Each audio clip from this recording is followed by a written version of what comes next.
Tak hanya dikecam di dunia internasional, aksi AS serang Yaman juga mendapatkan hujatan dari dalam negeri. Hal ini diutarakan oleh para anggota Senat AS menanggapi langkah AS yang menyerang Yaman tanpa adanya diskusi dan konsultasi dengan Kongres. Menariknya, tak ada kubu yang terbelah dalam kecaman tersebut.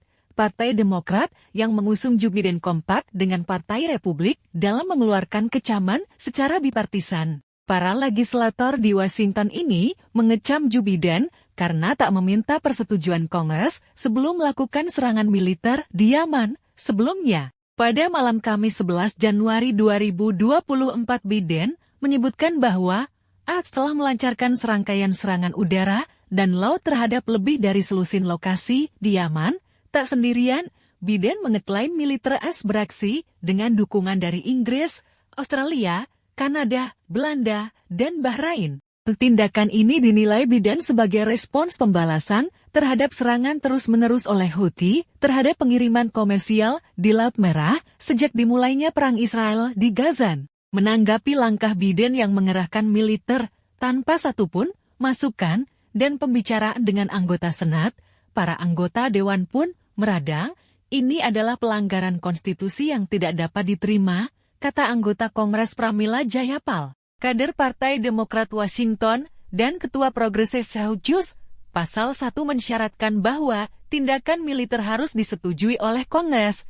Tegasnya tidak dapat diterima, tulis Ayanna Pressley, seorang Demokrat Massachusetts. Matt Pochan, seorang kader Partai Demokrat Wisconsin, menulis kritik serupa.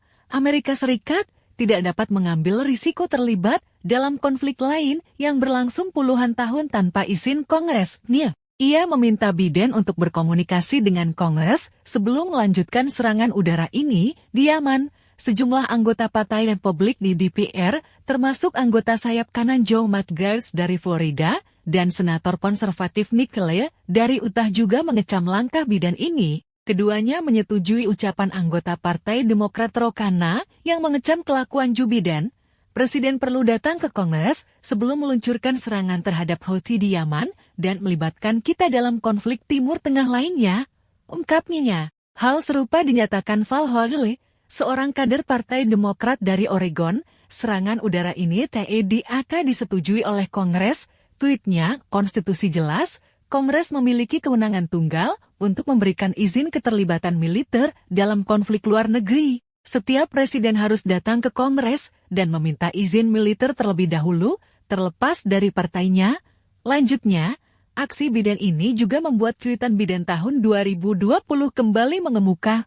Kala itu, Biden menyindir Trump bahwa AS tak mau ikut berperang bila Trump mengerahkan militer AS tanpa persetujuan Kongres. Donald Trump tidak memiliki kewenangan untuk membawa kita ke perang dengan Iran tanpa persetujuan Kongres. Seorang presiden seharusnya tidak pernah membawa bangsa ini ke perang tanpa persetujuan yang didasarkan pada informasi dari rakyat Amerika, cuitnya kala itu. Download Tribun X sekarang, menghadirkan lokal menjadi Indonesia.